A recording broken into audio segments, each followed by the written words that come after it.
Boss season 8 கடைசி கட்டத்தை நெருங்கி இருக்கிற நிலைமையில போன வாரத்தோட ஸ்டார்டிங்ல வீட்டுக்குள்ள 8 கண்டஸ்டன்ஸ் இருந்தாங்க. சோ அவங்களுக்கு சேலஞ்ச் கொடுக்கிற வகையில ஆல்ரெடி எவிக்ட் ஆகி வெளியே போயிருந்த கண்டஸ்டன்ஸ்ல இருந்து 8 பேரை திருப்பி வீட்டுக்குள்ள கொண்டு வந்து ஆட்டத்தை சூடுபிடிக்க வச்சிருந்தாங்க. வார கடைசியில டபுள் எவிக்ஷன் சொல்லப்பட்டுக்கிட்டு வந்த நிலையில அருண் எவிக்ட் ஆகி வெளியே வந்திருந்தாரு. இதை தொடர்ந்து நேத்து யாரும் எதிர்பார்க்காத வகையில தீபக்கும் எவிக்ட் ஆகியிருக்காரு. இந்த ஒரு விஷயம் பிக் பாஸ் ஆடியன்ஸ்க்கு மட்டும் இல்ல கண்டஸ்டன்ஸ்க்குமே எதிர்பார்க்காத ஒரு சம்பவமா தான் இருந்தது. இதனாலேயே உள்ள இருந்த கண்டஸ்டன்ஸ் பலரும் ஷாக் ஆகி எமோஷனல் ஆகி சிலர் பயங்கரமா அழுதுட்டாங்க. சொல்லப்போனா இது ஒரு அன்ஃபேர் எவிக்ஷன் சொல்லி பலரும் தங்களுடைய கருத்துக்களை சோசியல் மீடியால பதிவு பண்ணிக்கிட்டு வராங்க. இந்த நிலையில எவிக்ஷனுக்கு அப்புறம் வீட்டுக்கு போன தீபக்க அவருடைய ஃப்ரெண்ட்ஸ் அண்ட் ரிலேட்டிவ்ஸ் எல்லாம் மாலை போட்டு வெல்கம் பண்ணிருக்காங்க.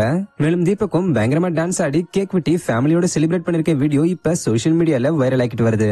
சோ தீபக் எவிக்ட் ஆனதை பத்தி நீங்க என்ன நினைக்கிறீங்கன்ற உங்களுடைய கருத்துக்களை கமெண்ட்ஸ்ல சொல்லுங்க. அண்ட் இந்த மாதிரி பிக் பாஸ் சம்பந்தமான அப்டேட்ஸ்க்கு மறக்காம நம்மளுடைய சேனலை சப்ஸ்கிரைப் பண்ணிக்கங்க. தேங்க்யூ.